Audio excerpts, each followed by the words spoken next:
Yeah, or Jason, whatever works. Jason. Hey Jason, how are you? I'm good, Kiko. It's filming now. Yes.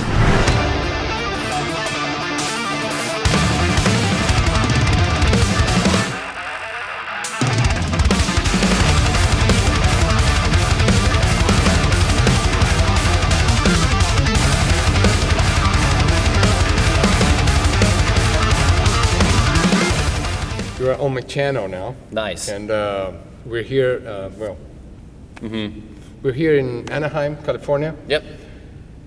Petrucci's Guitar Universe, right? 3.0? Yep. 3.0, right? Yeah, the third one. The third one. You did the other ones, right? Yeah, I did both of the first two as well. Yeah, you're like the. Yeah, us and Tosin, Tosin and I are I think the only ones that have been in every three now, or all of them now. I mean, as long as he'll invite me, I'll keep coming back. Cool. So yeah, man. So the song Tendinitis. So I think it was the first time I saw you play. Was that whatever Instagram clip or something? Mm-hmm. Maybe that song could be that riff. Yeah, it could have. Yeah. I posted that. Like, I put that up before the song came out.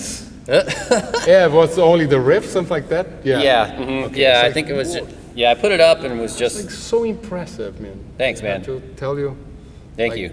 It's like, man, this is okay. That's the new generation. This is like, oh, by the way, happy birthday. Thank you.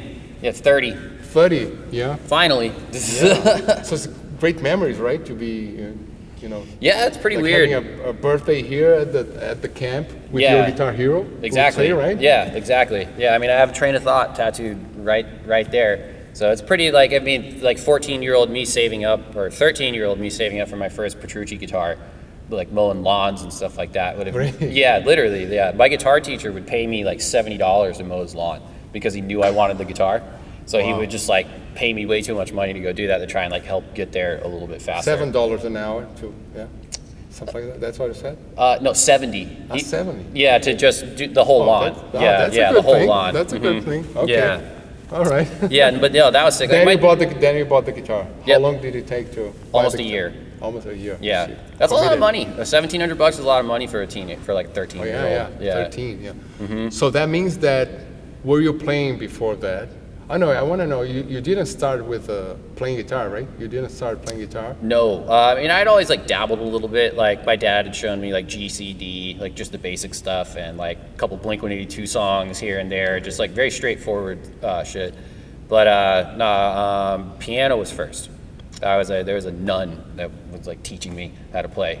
Okay, but like classical stuff, or just like the first chords, or did you go very basic? Yeah, very basic, like beginner. I was probably like maybe 5 or 6, like real young, somewhere around there. And then from there, when I was in elementary school over here, goes up to grade 5th grade, and so in 5th grade and 6th grade, I tried doing violin for a little bit. I see. Yeah, that's hard, really. Very hard. Yeah, it didn't work very well. That's why I don't really play it anymore. Now I just let the computer do all of that for me if I need stuff like that. So you do have the orchestration background in a way, right? And then you use in your songs, right? You have this taste for that. Yeah, I was never very good at violin. It was just like 5th grade, 6th grade, like orchestra while at school and stuff like that. It never It didn't click like guitar did. Yeah. So after violin, then I started doing drums as my main for a few years. I still play drums, and like I have my head wrapped around it pretty well. I was in marching band and all of that. Cool.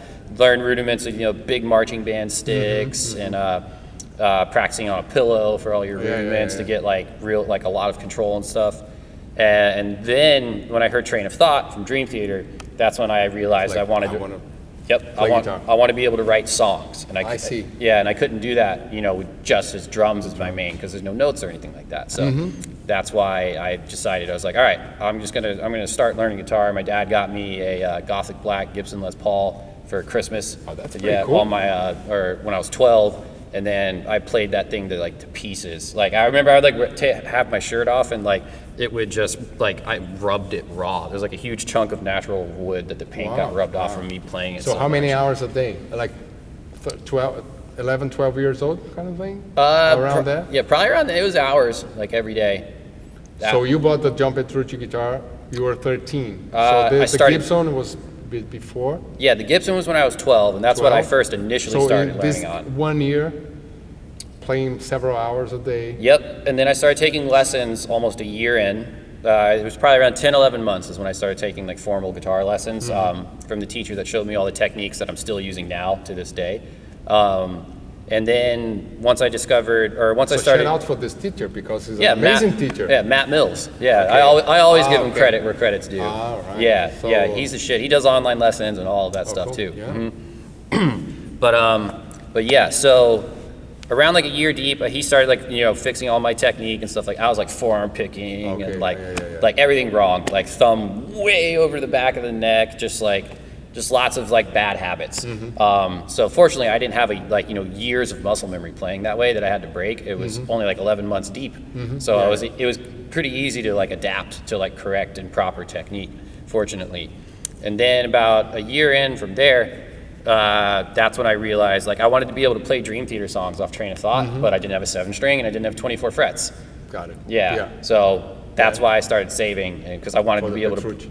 I wanted to be able to play those songs. I was like, I'm going to do it. Okay. Then you bought the guitar, and then how long? The time period for you to be able to play your first Dream Theater song. Well, my chops were already kind of up there by the time. Okay. So in 1 year you were kind of able to. It was like I would say it was like 2. 2 years. Yeah. So I got the guitar when I was 12, and then or I got the Gibson when I was 12. Had been playing for like 2.5 years, and then I started saving for the Petrucci when I was 13. Okay. That took a little over a year, and then I got the Petrucci when I was 14. I think like maybe a couple months before I turned 15. So I had already tried learning like everything I could on the 6-string, but the more I learned from that album, like I was like, I have to have 24 frets. To play these songs, I need that 2 full octave range. And my favorite song on there, This Dying Soul, is a 7-string one, and that's the one I wanted to learn the most. So as soon as I got that guitar, I played it for I think probably like 12 hours that day, just learning that one song. One song, 12 hours. You see? You see? That's the way to do it. Yep. My dad had to be like, yo, you should like eat something or sleep. Drink some water. Yeah, maybe play something different, play something else just for a little bit, because he was like down there watching TV, like while I'm just playing as fast as I possibly can, trying to learn this ending. So when people come to you and ask you, how many hours did you practice? What's your answer? Well, back how many hours should I practice? If somebody asks you, what do you say? I mean, as many as it takes, but like back then, I'm sure as you probably did the same thing when you were that age. Like it was just like nonstop for the most part, just like any moment you could. Like I would bring my guitar to high school with me, and like not every day, but if I knew I had like a good window at some point in time during the day, like I would bring it with me and practice. You see, Sometimes when people ask me that, like tell me how many hours should I practice, and then I say half hour. Right? Because I believe if you're asking how many hours you have to practice, you're not committed enough or passionate enough, because the person that really wants to be to your level, they'll just do it. Is not counting the hours. No, they're not. They're just It's doing like counting the hours that you're not playing the guitar. It's like, how many hours I'm at school that I cannot have my guitar with me? Yeah. Or, right? Yep. So if you want to be like a high performance guy, I mean, and you start like, how many hours should I practice? No, that's wrong. It's like you wake up and play, and then you go to bed, something like that, right? Yep. So you just said that 12 hours or 10 hours or whatever it is, or take the guitar to school, or when you don't have your guitar in your hands, and maybe you're like thinking about the Exactly. Yeah, or exactly. Maybe doing some good stuff, and maybe like think about I remember when tapping or something, right? Yeah, I think it was when I was in middle school. I was still at the Gibson as my main at that time, and I went to go learn Lamb of God song, cool. Laid to Rest. I remember seeing it for the first time in like over here we had there's like an on-demand channel. I don't know if you remember the Comcast music channels on demand. They would play they had like radio station versions of it on like the TV, and then ones that would play like music videos nonstop and stuff like that.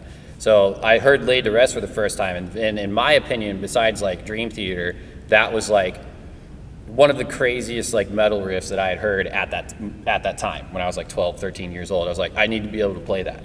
So I remember specifically, I couldn't get it down. I did have my guitar at school that day.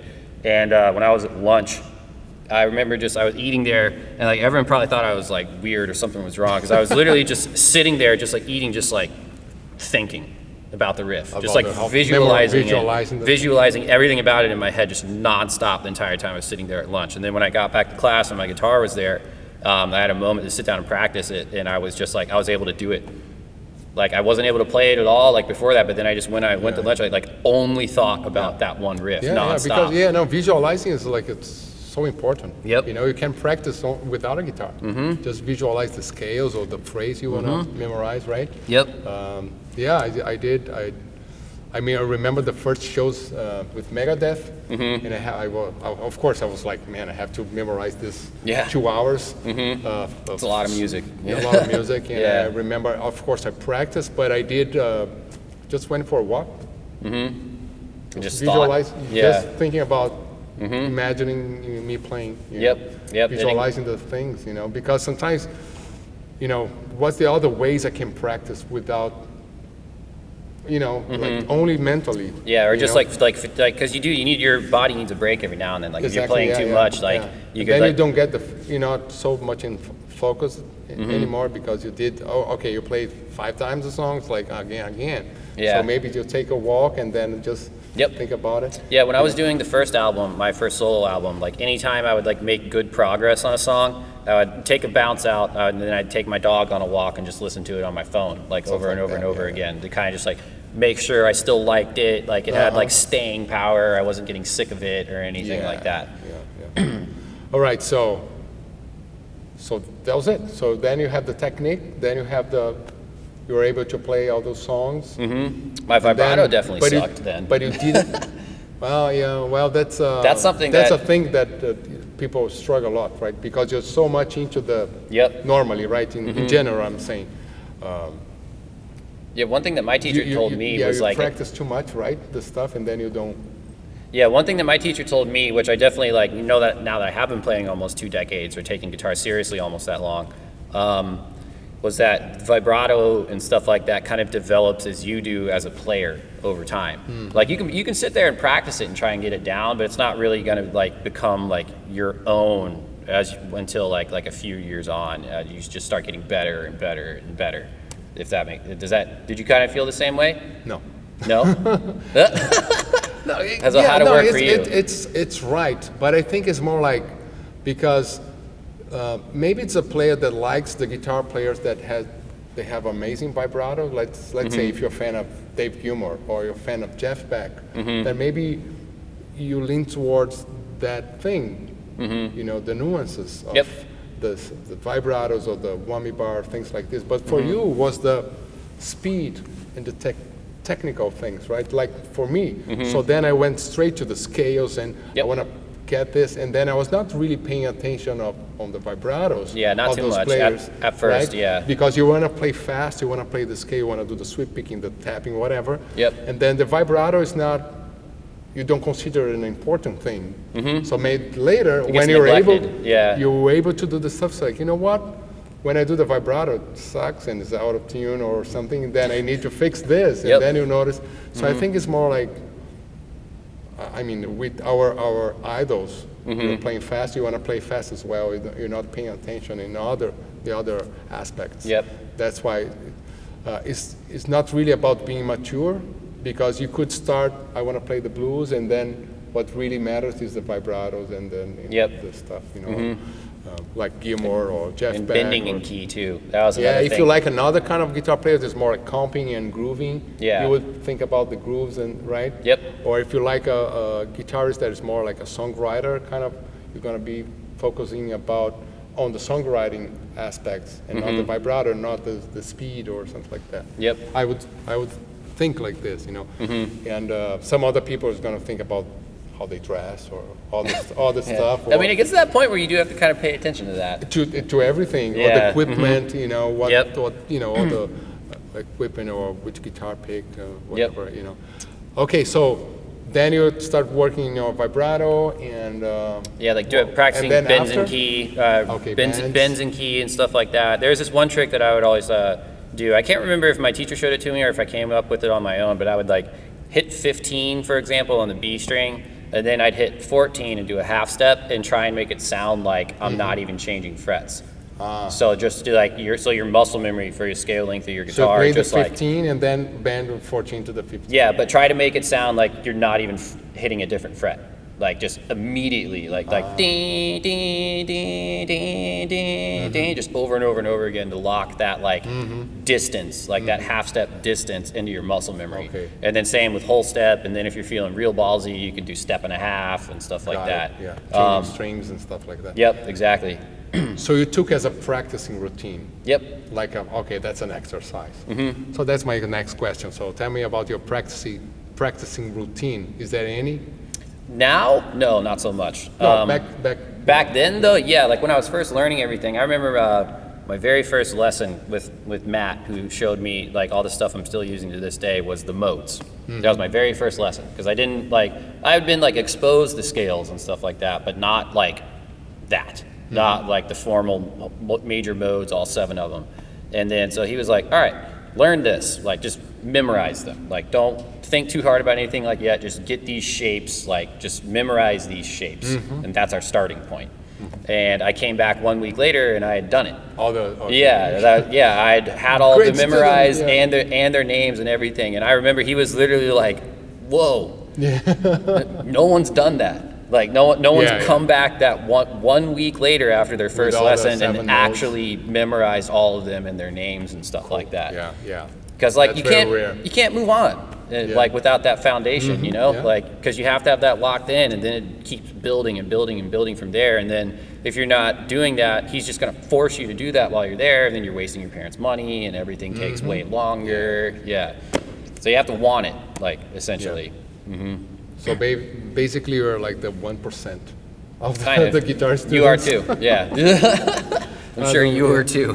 Yeah. I don't remember actually how long it took for me to memorize the modes, but for sure it was not. Well, that was just in one key, you know, and then even just like, because I learned them in the key of F, so like first fret on the low E string, so like visually everything kind of lined up pretty well with the fret markers. But then once the A flat and then the B flat is a different game. Yep, exactly. Yeah, even just moving it up one step, F sharp. I was literally just like, oh, this is impossible. At first, I remember all of that. I remember my dad showing me a G chord, and I remember being your dad is impossible. a guitar player. My dad's main is bass. Bass. Yeah, he knows some guitar, like enough to show me GCD and like I said, like pick out a couple like Blink-182 riffs and stuff like that to show me to learn. But no, his main rig is bass. Cool. Yep. Yeah.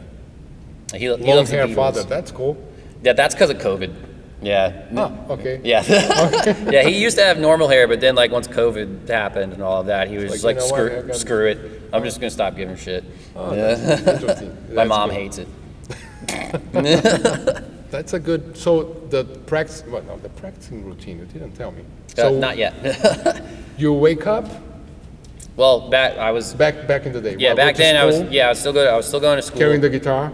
So every now and then, yeah. So I was fortunate enough that my high school offered music theory as one of the classes. Oh, cool. So that's where I had already learned a good amount from my teacher in middle school before then. And then my freshman year of high school, I took actual music theory as well. And that was a lot more of like, you know, actual staff notation, understanding like chord analysis and all of that kind of stuff. I do remember though in the final that year, I finished my my test like a half hour before anyone else, and I got 100% on it. Oh, cool. That felt really good. It got to the point where like he was having me grade other students' papers. Wow, that's so, man. Yeah. A genius. Yeah. I was like, well, this is cool. So you were taking the guitar to your school, right? But it was an expensive guitar. Yes. I mean, so it means like you didn't care to taking the guitar to the school. No, I just wanted to play it. Yeah. Yeah. So that's my point, because I tell people like man, you shouldn't be like so careful about your guitar because it's just a tool for you to be a great guitar player. Yep. And then after a while, you know, like you can, you know, call the company and they send you some guitars. Yeah, now I have like over 30 of them. Yeah, you see? Yeah. So it's much, just don't care about your guitar, just practice, you know, they're gonna have the dents, the scratches and stuff. Take to school, take to the bathroom, to whatever. Yep. And then you're gonna be so good that the company is gonna call you and send you stuff for free, right? Yep, so that's pretty much what happened. But they save all the money, they keep the guitar in the case, they're afraid to touch the guitar, right? And then because it's like, oh, this is $1,000 guitar, I cannot have to use like, and then, no, it's not, and it doesn't break, right?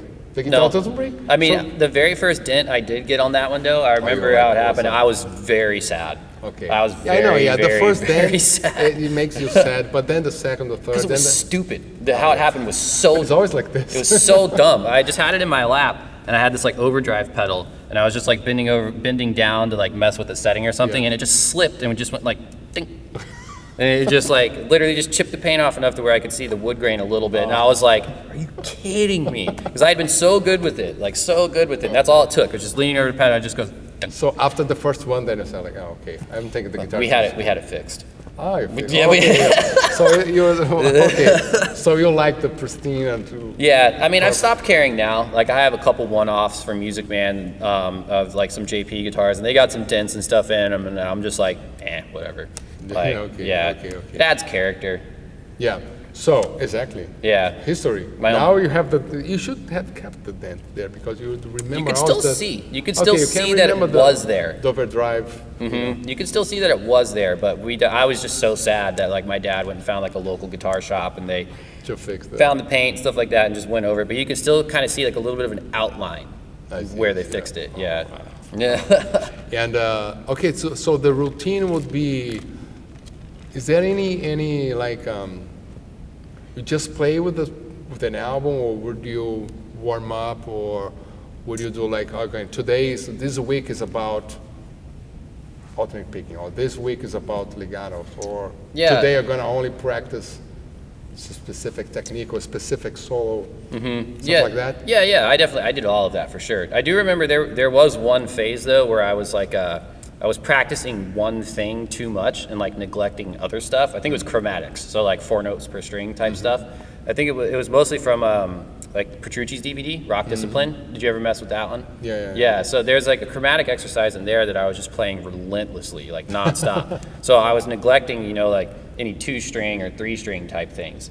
So when I went back to go do that again, my right hand was like so confused because it was just like in that mode of only doing like chromatic stuff, and then I was like, wow, I gotta try and like balance this out a little bit more. Besides cycling the exercise and the techniques would be the best advice, we would say, right? Like always changing things. And then it's more exciting as well, you know. It's a little less boring for sure. Like you can do like that hyper focused stuff, but like I would say maybe like before you end for that day, maybe like dabble in like a few other things, so that doesn't happen to you, where like your right hand just gets like only wanting to do like 4 notes per string and then when it goes back to do like, you know, normal 3-string runs for practicing modes and stuff like that, it just like gets tripped up. I think one thing that's really sick from that Petrucci DVD was how he said he would practice the scales starting with a down, and then he would do it again, but start with an up. With the up. So everything's completely backwards. So that way your right hand is used to pretty much any scenario it could encounter, especially with improv and stuff like that. Exactly. So were you into the improv as well? Like backing tracks and jazz tunes or standards or stuff like that? I would learn pieces and memorize them, but when it came to like actually just sitting there and playing stuff off the top of my head, that was the one thing that I neglected the most by far. And I'm kind of paying for it now. In my personal. Do you do this stuff nowadays? Try to improvise stuff? Only if I know I'm gonna have to do it live. It's not something that I like to I personally like to sit down and just do, because I don't feel super confident with it, which is, you know, that's all just like a personal thing, like inside my own head. But anytime I do it, everyone says it's fine, and then I watch videos of it later and it actually is okay. So I know it's just me inside my head knowing I could do a better job, because I'm equating it to like the stuff that I write, like my composed stuff. That's what I want my improv to sound like. But that's gonna take, that would take like so much practice to get to that point. And it's different when you're composing. You have the time. You can go back and Yep. fix one note or change Exactly. something, experiment different ways. Yeah. Yeah. So the routine would be all over the place, kind of.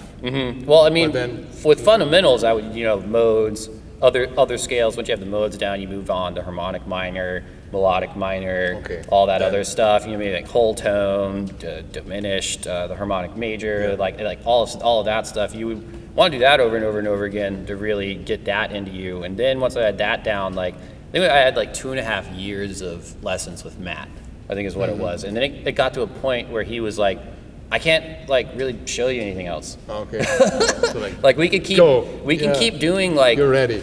more bizarre theory stuff and just keep getting like more deep into that. But technique wise, you're just going to continue to improve on your own. So it's like if you want, maybe you should take lessons from one of the other guys here at this shop. Like so that's when I started taking like some classical guitar lessons there because I already had like all that foundation and stuff like that. But he really wanted me to read music, and I didn't want to do that. Okay. I did because I just wanted to learn how to play.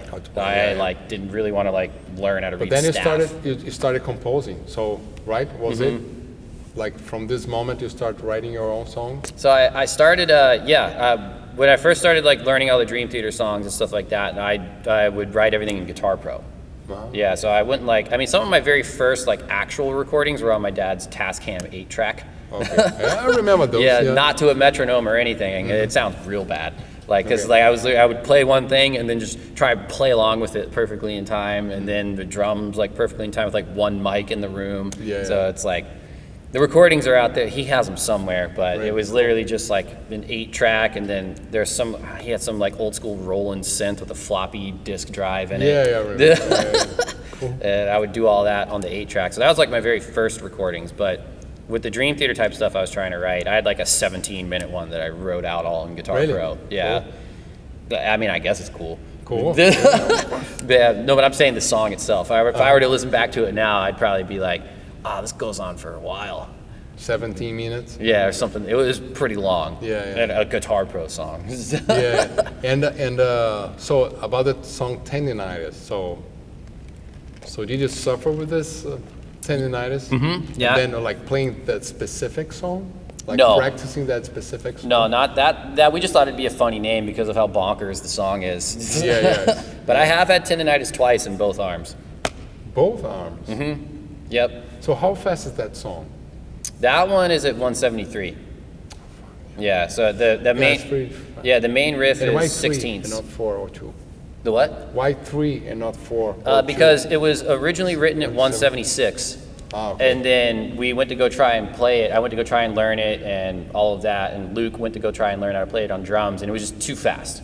So 170 was too slow. It kind of like lost its like driving So the feel. 3 points. Yeah, so 173 was like a good middle ground to I being see. actually able to perform the song then and still keep the have vibe. the vibe that it had at 176. Cool. Yeah.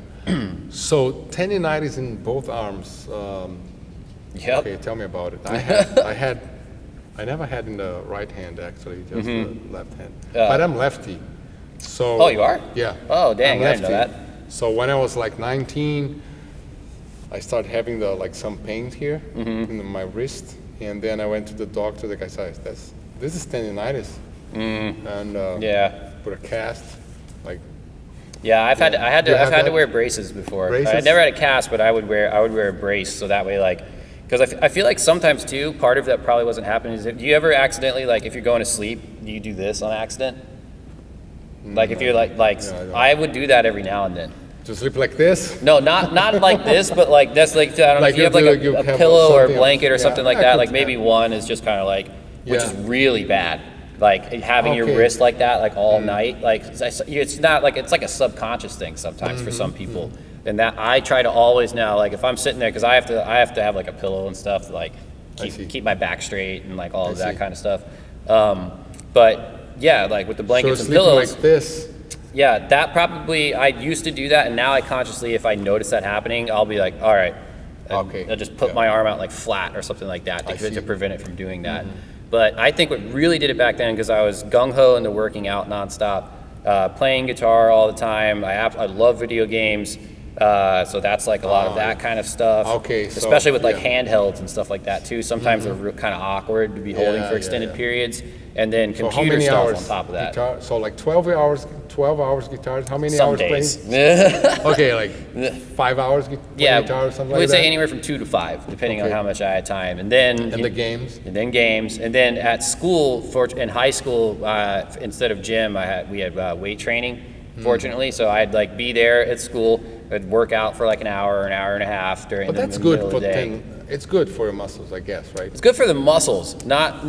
It's more like I found like the gripping stuff. Like if you're doing like deadlifts, like pull-ups, or like anything that puts a lot of stress on your actual grip strength. Yeah. That I always had to be really, really careful of. Yeah, totally. Yeah, like later in life, like mid-20s, when I was really doing working out a ton, I would almost no matter what the weight, Having the wrist straps. wrap, yep, the to kind of straps. just alleviate a little bit Yeah. of that grip strength, so that way I could like keep that for playing guitar and stuff later in the day, and not just like completely overdoing it. Got it, yeah. I remember when I was 19, so I had the tendinitis, and then the doctor said, well, we're left-handed. So the problem was I was playing, I was not playing video games, but you know, because I'm lefty, I was doing everything with my left hand, like opening doors, like carrying stuff. You know, those simple life things. Yep. You know, because my tendinitis was like so hard, I couldn't drink water. Dude, I had So I have to learn how to drink water with the other, which was weird. Yeah. Or brush my teeth, stuff like that with the other. I couldn't hold anything because it was so painful. I was like that too. Yeah, it actually happened to me when I was still in Chelsea Grin, and I think it was 2012 Warped Tour. I had a bout of the tendinitis on there, and it was with my right hand. So like that's my dominant hand. And why is that? Because of the guitar? I think I was just we were that was Because it shouldn't be, right? no, Yeah, I was just I think playing it would way be too here. much. I was just Oh, yeah. playing entirely too much and working out on top of it. And like, so we would play like our set, and then like the other lead guitar player at the time, Chelsea Grin had 3 guitar players at the time. So the other guy who would do the dual leads and stuff with me, like we'd be in the back lounge of the bus, just playing. Okay. Just like a lot. We had guitars on there that would dedicated for practicing on the bus. So we would just be back there, just like smoking nonstop weed and just literally just playing like all the time. Wow. And I feel like it just compounded and just added up too much. And it got to the point where like it's like I just pretty much wouldn't have to play besides like maybe like 5 minutes before the set, and then I'd put my brace on. I like wouldn't play video games, and at signings and stuff, I had to literally just like I would just have my hand like this with the brace on. I'd set the marker just in there, and then just do my initials, literally like this. It'd be like J. You know what? Signing is very bad. Oh, it's awful. It's awful, right? Yeah. People don't realize sometimes. You It's- do like a signing session. Yeah, that like repetitive motion. before a show, and then your hands are so tired, and Yep. then you go and play. Then like when you go to Asia, so you do like a signing session, Yep. and then you play, and then you go to a restaurant and try to use the hashi to eat. Yep. It destroys your, Yeah, like, it's just one thing and after then, another. yeah, so like you never rest, and then as a lefty, you start like carrying stuff or whatever, doing other stuff, and so I had to learn to. So now I like every Consciously time I do with your right hand. yeah, anything I carry, I have to remember. And now it's good, I always do stuff with the right hand. Everything that I'm able to do with the right hand, I can do it. Nice. I try to do that. Yeah, that's good. Just to balance a little bit. Yeah, exactly. And but in Megadeth, also I was doing this, some gym at the hotel, kind of like during the tour, and I start having the tennis elbow and then the golfer's elbow, kind of, and also it was because I started playing, putting the guitar lower as well, and then the position's really bad. Yeah. Do they make you do that? No. You just decided to do it? I thought it was, it looks cool. And then every show I was putting a little bit lower. I thought it was, old school.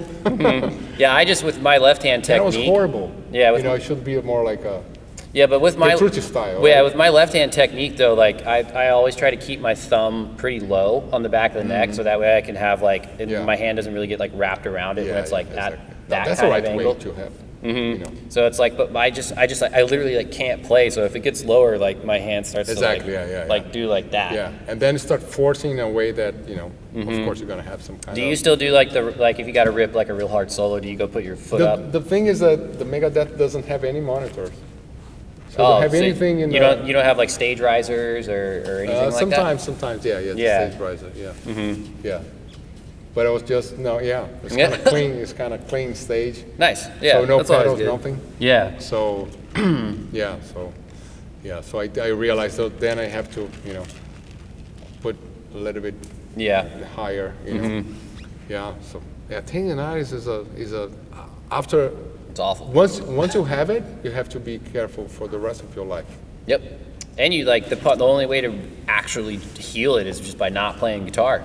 And that sucks. That sucks real bad. Especially when I had it in high school, like I'd have to go like 2-3 weeks and just like not touch it. And that's when, you know, when I was like hungry for it, like I was dying to be playing like nonstop.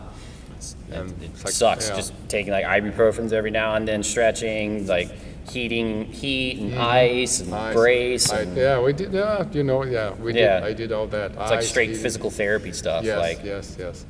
And mentally, right? Psychology. Like you're psychological.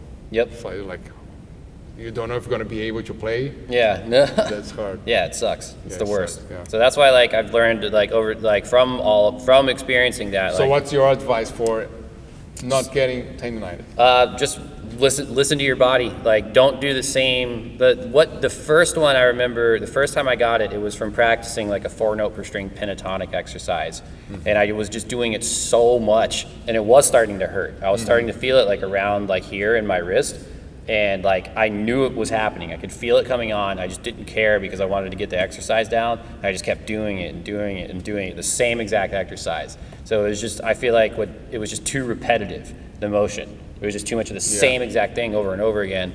And then like once I, like later that day after I'd stopped, I was like, wow, that really hurts. And then I went to go play guitar again, and it was just like, it was like, ow.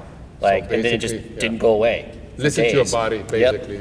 If hurt, just give some time, play something else maybe. Yeah, play something else and take a break, stretch. Stretching is really, really good. More water never hurts either, that type of stuff. Yeah. So what's the next plans? You're releasing an album, right? Because you just played a new song, right? It's done, it's mixed, and it will be out before the end of this year. So right now we're in the phase of like, you know, we got to get a music video filmed to announce like the pre-orders and the official date that's going to come out, merch, artwork, all of that kind of stuff. So follow you where? Just give your socials. Yeah, I am unfortunately one of those guys where every single one of them is different.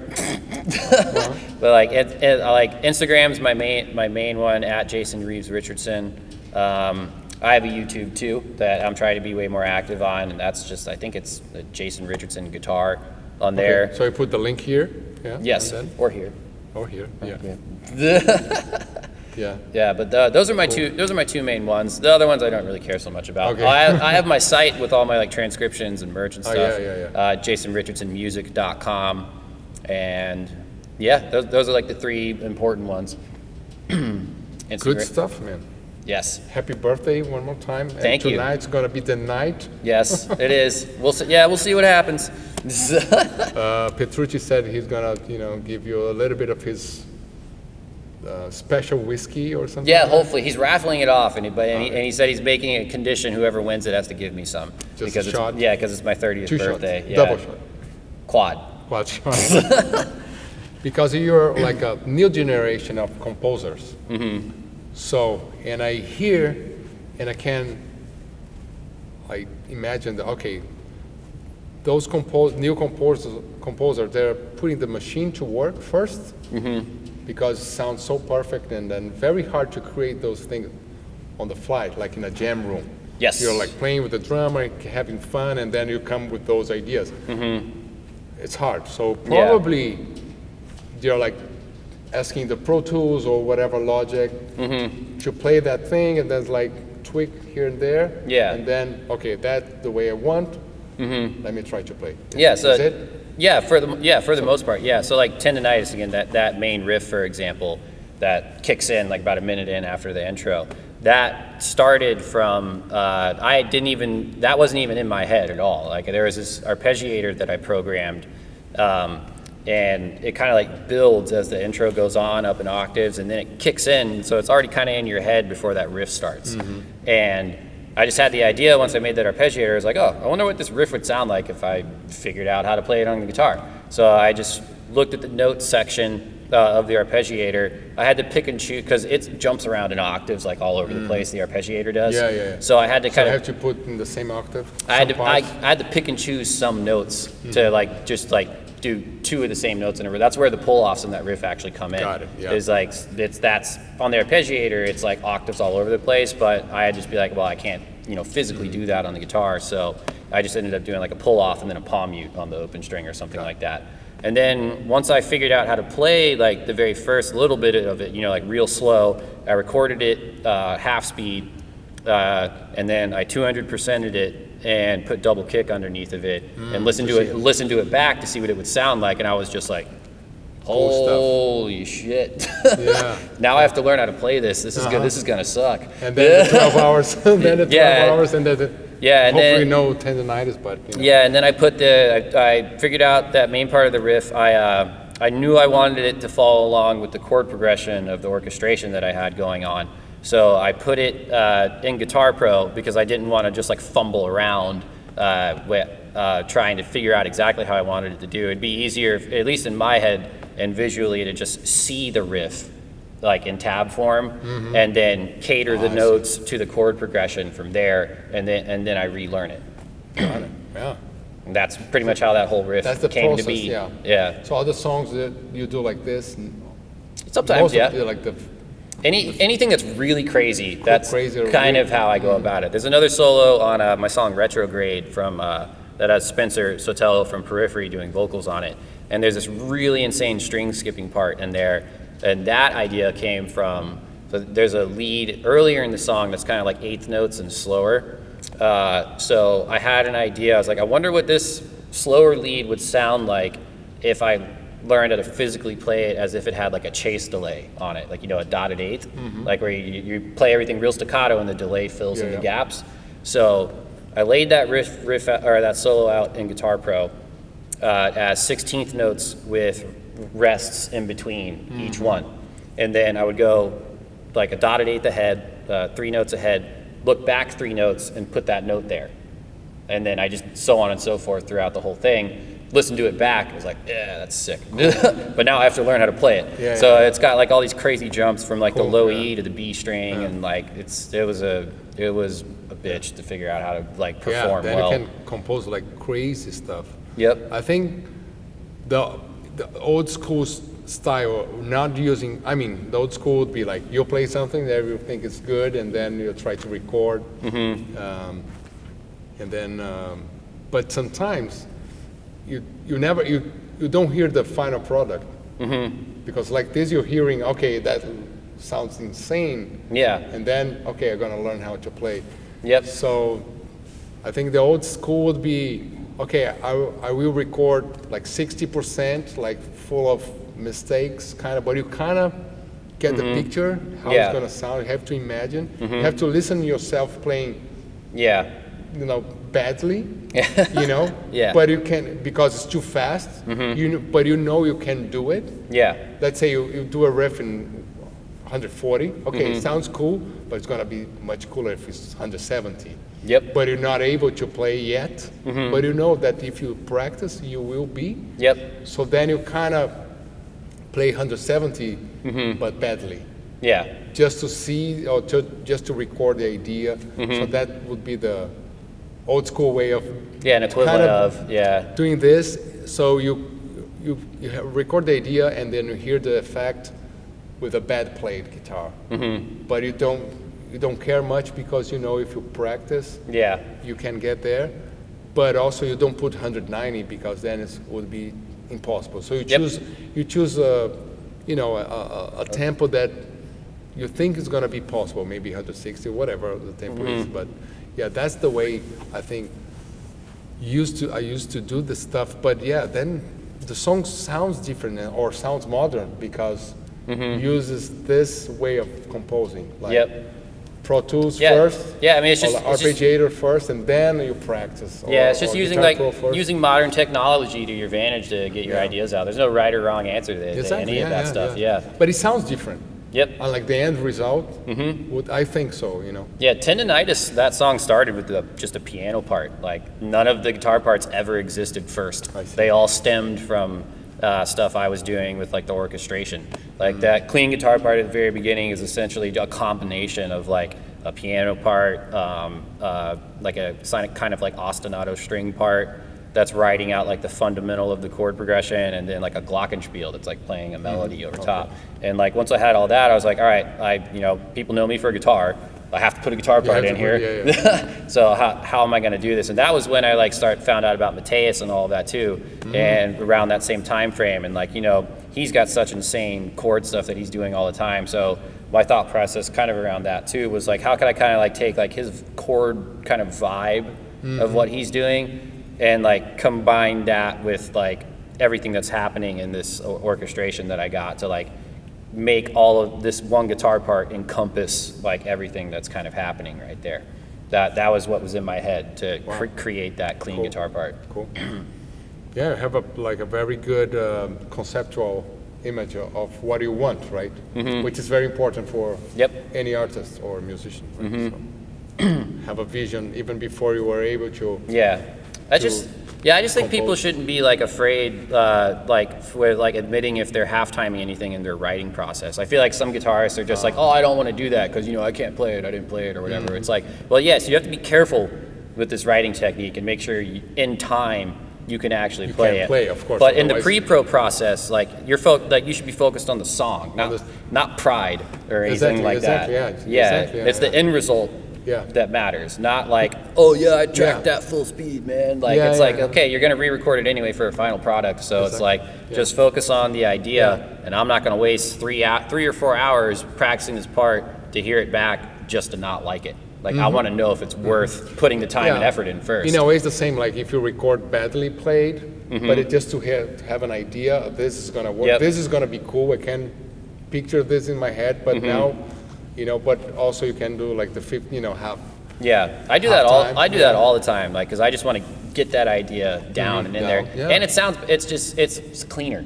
Like, and it's cleaner. Yeah, because it's more fun to listen to as well. Because you get more. The better things sound, the more motivated you get. It's like, oh yeah, I want to keep like working on this. Like this sounds sick. Like I'm able to. Like, you just get way more stoked. Essentially, like if I'm listening like.